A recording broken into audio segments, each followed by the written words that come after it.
तो अब हम देखते हैं कि हमारे पास जो चौथी टाइप थी, मैंने जो बोला था हम सबसे आखिर में देखेंगे, वो है हमारे पास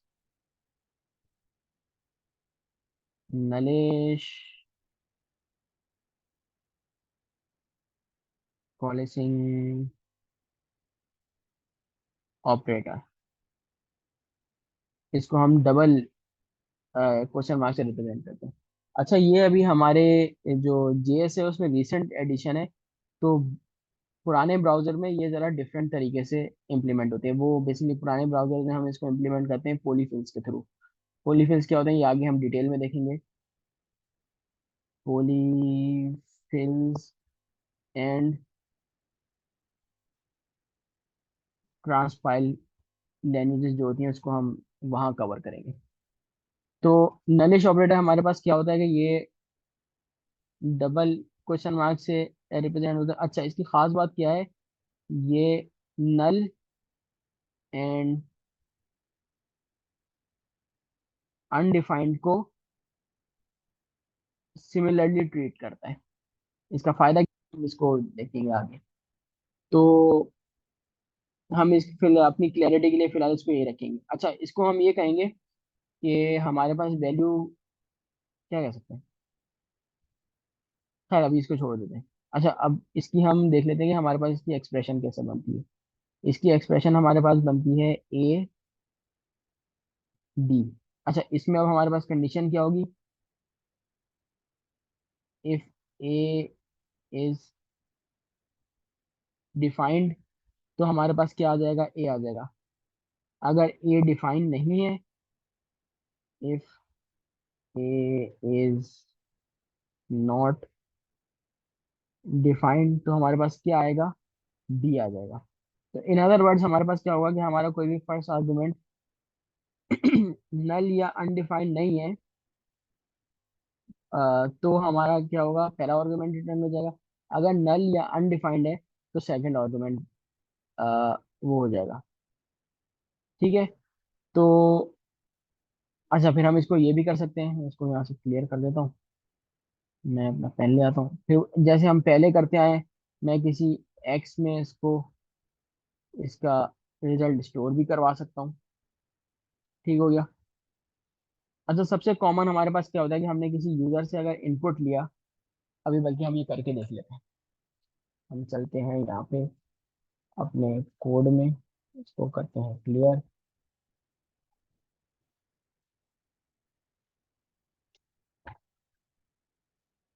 लेट, सही है।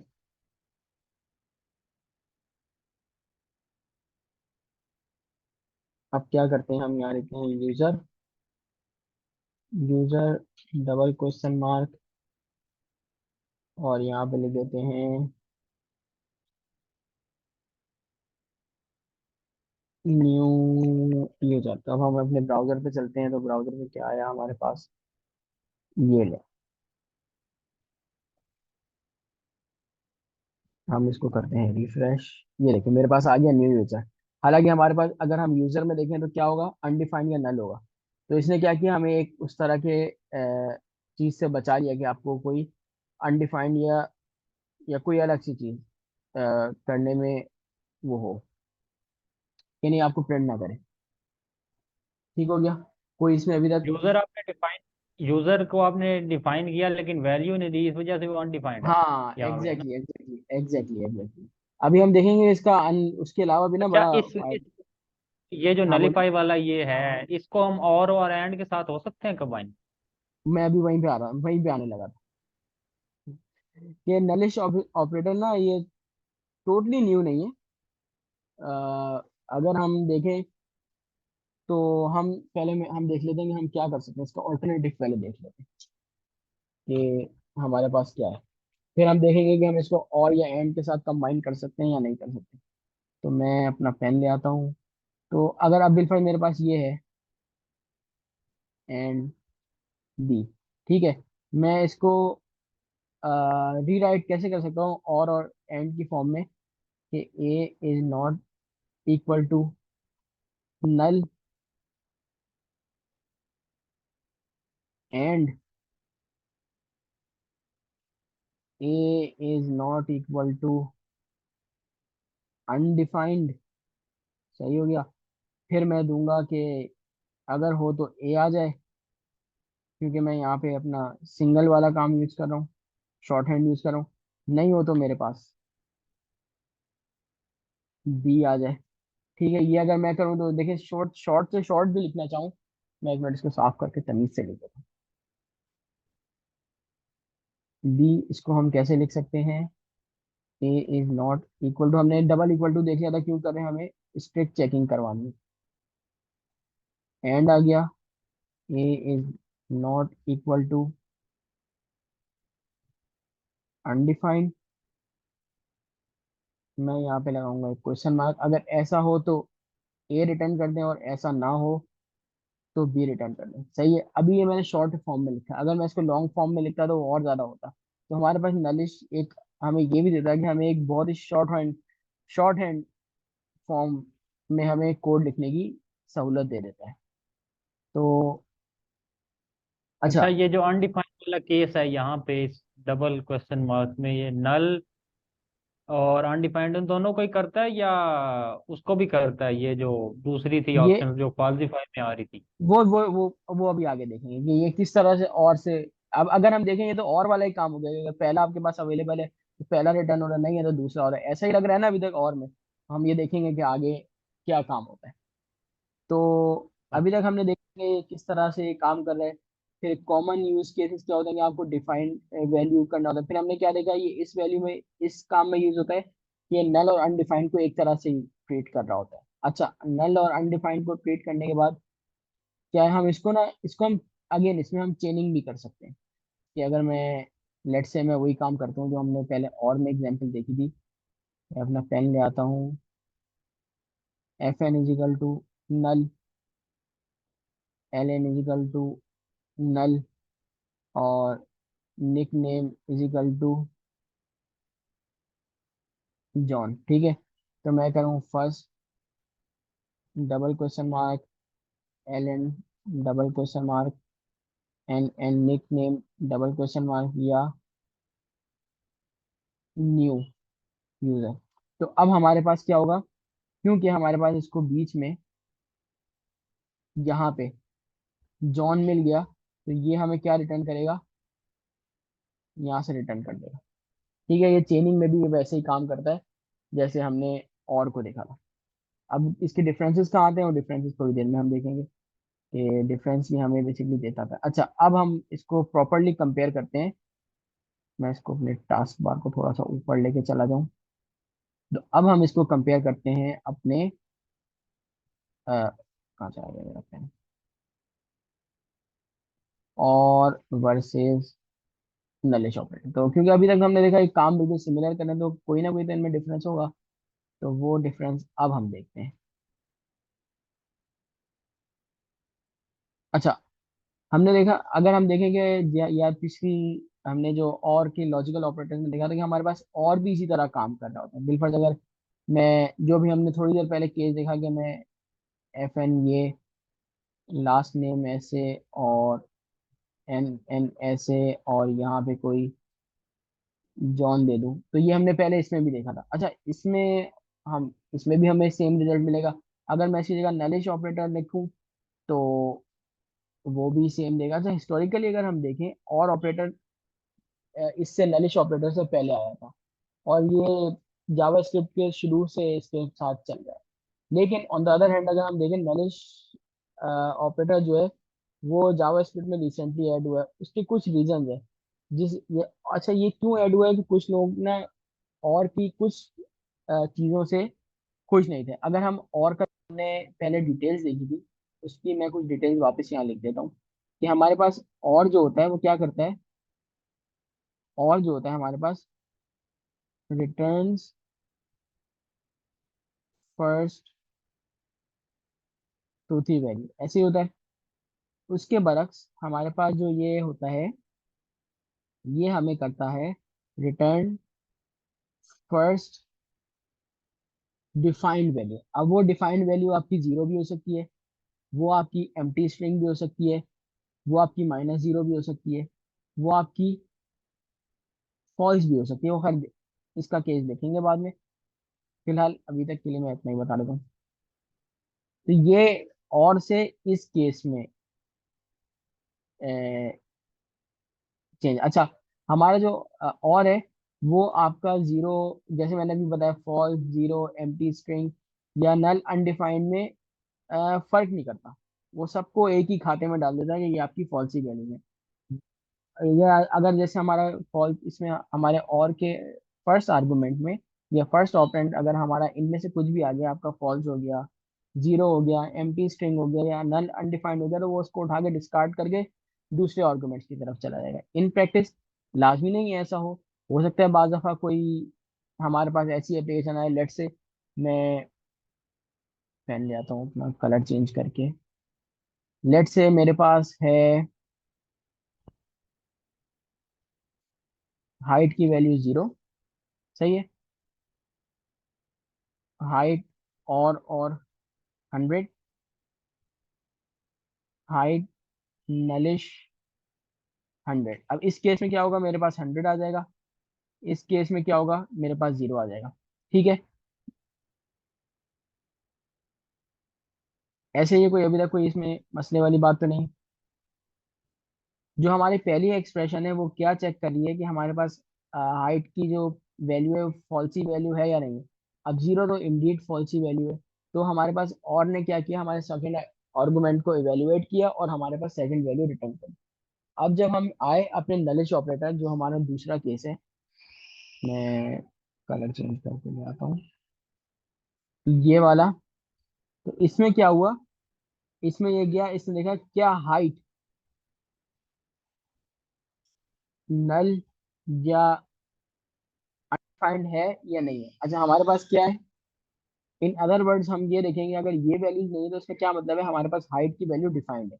इसके बाद क्या है, बिल्कुल हमारे पास हाइट की वैल्यू डिफाइंड है, वो वैल्यू क्या है, जीरो है। तो जीरो उसने एज हाइट की वैल्यू हमें रिटर्न कर दिया। प्रैक्टिकली बहुत सारी जगहों में मुमकिन है कि हाइट की वैल्यू ऑफन जीरो और हमें हमें उसको किसी डिफॉल्ट वैल्यू से रिप्लेस करने की जरूरत ना पड़े। तो यहाँ कुछ चीजें ऐसी हैं जहाँ पे जाके हमारे पास नलिश और ऑपरेटर में आके फर्क आ जाता है। यहाँ तक कुछ बात समझ में आई या नहीं आई? ठीक है, समझ आ गई है, क्योंकि हाइट ठीक है, डिफाइंड थी तो दूसरे में उसने इसलिए एग्जैक्टली हाइट को छोड़। एग्जैक्टली एग्जैक्टली हमारे पास और जो है वो ट्रूथी वैल्यूज पे काम करता है, और जो हमारा नलिश ऑपरेटर है ये हमारे पास ये देखता है कि हमारी वैल्यू डिफाइंड है या नहीं है। अगर डिफाइंड है तो वो क्या है, वो फिर उसको रिटर्न करता है, चाहे वो फॉल्सी वैल्यू ही क्यों ना हो। ठीक हो गया। एक काम करते हैं, अपने ब्राउजर में आते हैं, इसको हटाते हैं साइड पे और अपना खोल लेते हैं इंस्पेक्ट। इसको एक बस छोटी सी एग्जांपल करके बस फिर इसको यहीं आगे रखते हैं, ट्राई करते हैं। लेट एक्स इक्वल टू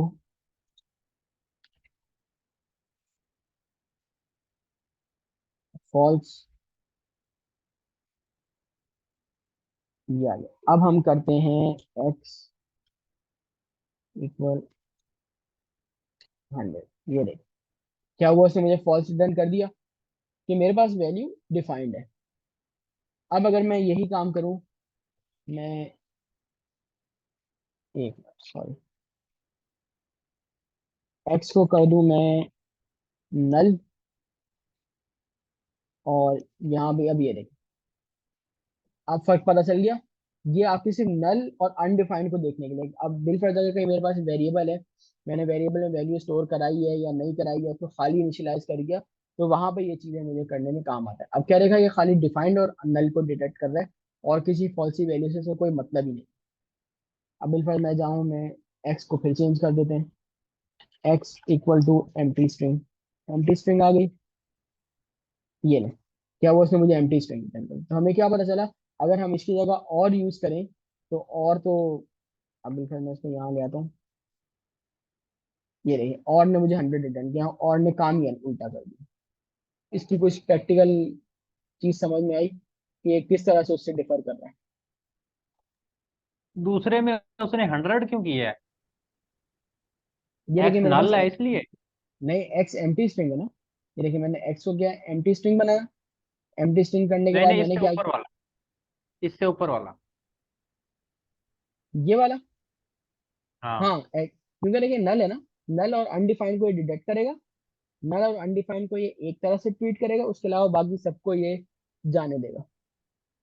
अच्छा ओके। तो हमने क्या अच्छा कहा पहले कि आपने नल का जिक्र नहीं किया तो इसलिए मुझे कंफ्यूजन नहीं था। ओके। नहीं नहीं, मैंने आपको बताया था जो नलिश है ना वो नल और अनडिफाइंड को एक तरह से ट्रीट करता है, या इन अदर वर्ड हम ये कह सकते हैं कि नलिश ऑपरेटर हम तब यूज करते हैं ये देखने के लिए कि हमारी वैल्यू डिफाइन हुई है या नहीं हुई। यूजर ने खाली वेरिएबल डिफाइन करके नहीं छोड़ दिया, ये अगर उसने वेरिएबल डिफाइन किया और उसमें नल पुट कर दिया है कि हम इसको बाद में वैल्यू इसके अंदर डालेंगे, तो ये वो चीज डिटेक्ट करने के लिए यूज है। हाँ ये तो बड़ी यूजफुल है कि बंदे ने अगर वेरिएबल एग्जैक्टली, डिफाइन ही नहीं किया और वो यूज करी जा रहा है तो पहले तो हम एग्जैक्टली, ये तो देखें ना कि वो हुआ भी हुआ है एग्जैक्टली, कि नहीं। ओके। Exactly, exactly. तो ये ना बहुत सारी चीजों में वहाँ काम आता है। तो अब और हमने क्या देखा कि हमारे पास अगर कुछ भी हो ना, ये नलिश ऑपरेटर हमारे पास उसको किसी भी चीज को डिफॉल्ट वैल्यू से चेंज नहीं करता। अगर हमारे पास फॉल्सी वैल्यूज हो तब भी, फॉल्सी में क्या केस है, नल और अनडिफाइंड, इसके अलावा कुछ भी हो वो जाने देगा। अच्छा प्रेसिडेंस की बात कर लें, तो नलिश और की बराबर है, प्रेसिडेंस बराबर है।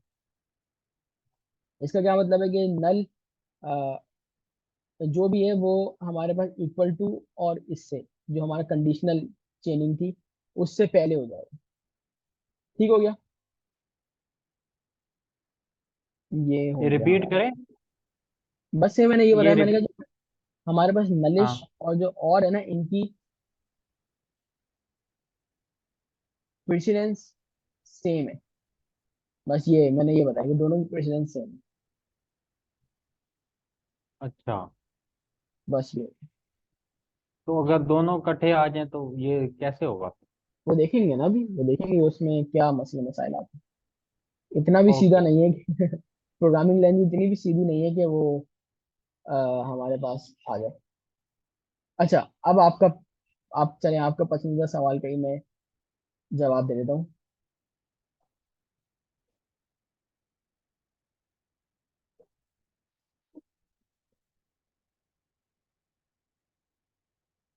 सही होगा। अच्छा, due to safety reason JavaScript है ना वो आपको अलाउ नहीं करती कि आप नलिश ऑपरेटर और इनको एक साथ यूज करें, क्योंकि आपके पास प्रेसिडेंस सेम है। तो प्रेसिडेंस सेम है तो हो सकता है कोई ना कोई मसला मसाइल आ जाए। तो वो क्या करता है कि वो आपको एरर देगा। लेट्स से हम एक एक्सप्रेशन नहीं इवेलुएट करके देख लेते हैं। ब्राउजर में आता हूँ मैं जल्दी से, इसके कंसोल में आ गया। 1 and 2 3 आ गया हमारे पास एरर। अगर मुझे इसी को सही चलाना है ना, तो मैं क्या करूंगा, मैं एक ब्रैकेट यहाँ लगाऊंगा और एक ब्रैकेट यहाँ लगाऊंगा, अब चलाऊंगा। ठीक हो गया। अगर हमें एंड और के केस में भी यही है, अगर मैं और भी यहाँ पे लगा लूंगा तो ये मुझे कर देगा। अच्छा इस केस में हमने क्या किया, हमने इसकी प्रेसिडेंस चेंज किया। किस तरह प्रेसिडेंस चेंज किए, ये ब्रैकेट्स लगा के। ठीक हो गया। तो बेसिकली जो आपका आंसर था तो हम एक साथ यूज कर ही नहीं सकते। ठीक है। ठीक हो गया। जाहिर बात है इसकी कुछ ना कुछ लिमिटेशन भी है, लेकिन बेसिकली क्या है कि ये आपके बहुत सारी दफा कामों को आसान बना देता है, चीज़ों को बहुत ही इजीली करने में मदद देता है हमारी। तो हम देख लेते हैं कि हमने आज क्या देखना, हमने आज लॉजिकल ऑपरेटर्स देखे। लॉजिकल ऑपरेटर्स हमारे पास कितनी तरह के होते हैं, 4 तरह के होते हैं। एंड, और, नॉट, और ये नॉलेज कॉलिशन ऑपरेटर होता है। अच्छा तीन तो हमारे स्ट्रेट फॉरवर्ड है। और ये है कि ये बेसिकली नलिश हमारे पास किस लिए यूज होता है, हम नल या अनडिफाइंड को अगर हमें डिटेक्ट करना हो तो ये हमें यूज करें, या बेसिकली इन अदर वर्ड हमें ये बता देता है कि क्या जो हम वेरिएबल टेस्ट कर रहे हैं वो वेरिएबल हमारे पास डिफाइंड है। अगर डिफाइंड है तो सही है, अगर डिफाइंड नहीं है तो वो चला है। अच्छा नलिश ऑपरेटर हमारी लो प्रेसिडेंस है, इसकी और की प्रेसिडेंस सेम है। और सेकेंडली हम इसको एंड और और के साथ इन कम्बिनेशन यूज नहीं कर सकते। अगर हमें करना है तो हमें एक्चुअली पैरेंथेसिस लगाने पड़ेंगे जो हम देख चुके हैं। तो ये आज के टॉपिक पे अगर इसमें कोई क्वेश्चन है तो बता दें। अगली दफा फिर हम लूप्स वगैरह देखेंगे, क्योंकि इसमें लूप्स थोड़े से डिफरेंट है। फॉर लूप डिफरेंट है, वाइल सच में तीन लूप्स आ जाएंगे, वाइल, डू वाइल और फॉर। तो फिर हम वो थोड़े से डिफरेंट होंगे, वो उस वक्त ही देखेंगे। कोई सवाल अभी तक? नहीं, ठीक हो गया। आज वाले की तो समझ आ गई है। ठीक हो गया, ठीक हो गया।